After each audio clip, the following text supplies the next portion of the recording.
All right, here we go. We have got Marvel Legends series, the 60th anniversary Avengers Iron Man Mark 1. As you can see, we've got the front of the box there. Let's go spin it around. We've got some artwork from Jack Kirby.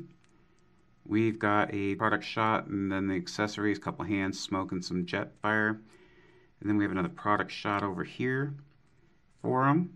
And we're coming right back around. And we do have the logo, the Avengers Beyond Earth's Mightiest. Let's get this guy out of the box. Let's take a look at him. Okay, so we've got him out of the box here. Looking pretty good for an Iron Man figure. Kind of exactly what I expected. So, not too bad. Just doing a little spin around. Kind of giving you guys an idea of what he looks like all the way around here before we do a close-up look at him. Pretty happy with this. I haven't had anything as far as a Mark 1 goes since the movie figures way back when, and I don't even have those anymore. So let's go ahead and get a close-up look of him here. Here we go. Old bucket head, old shell head, old... I don't know what you want to call him. Anyways, so he's coming off that Jack Kirby design from the very first Iron Man. And as you can see, not a lot going on, but for back then, probably a lot going on. He's got the blackened eyes. You don't get to see much back there.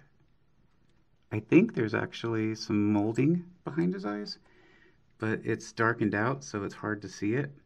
And of course, got the mouth here. It's all in gray, so this is all just a straight out metallic gray paint. And then you've got some dry brushing for some scratches along it.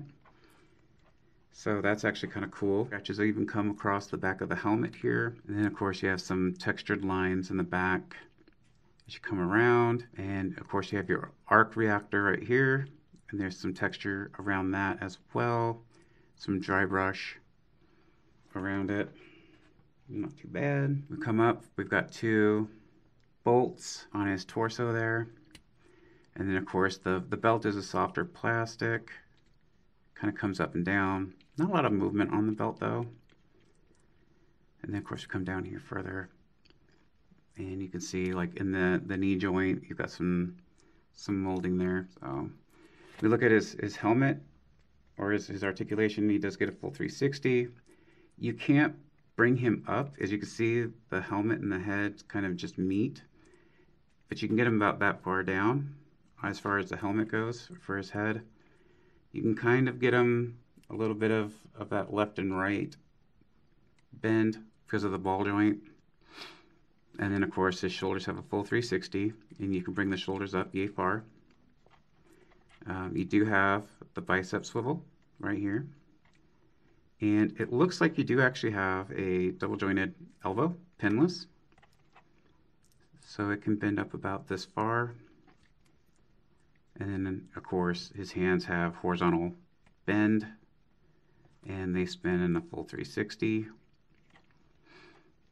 His waist does give you some spin there, so you can spin it all the way around. And of course at his hips you can bring his legs up this far and they can just go back very little because of his butt. I love watching your ass when you walk. Is that beautiful or what? He does have a thigh swivel and he does have a double jointed knee, pinless.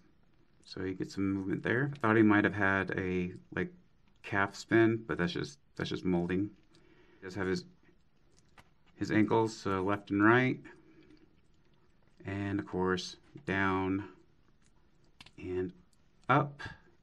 On the bottom here you can see he's got treads for stabilization and you've got some posts back here for his accessories. And speaking of accessories, we'll go ahead and look at that real quick.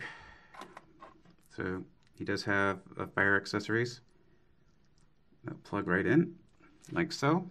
So you can get it for both feet. So you can have him taken off and flying.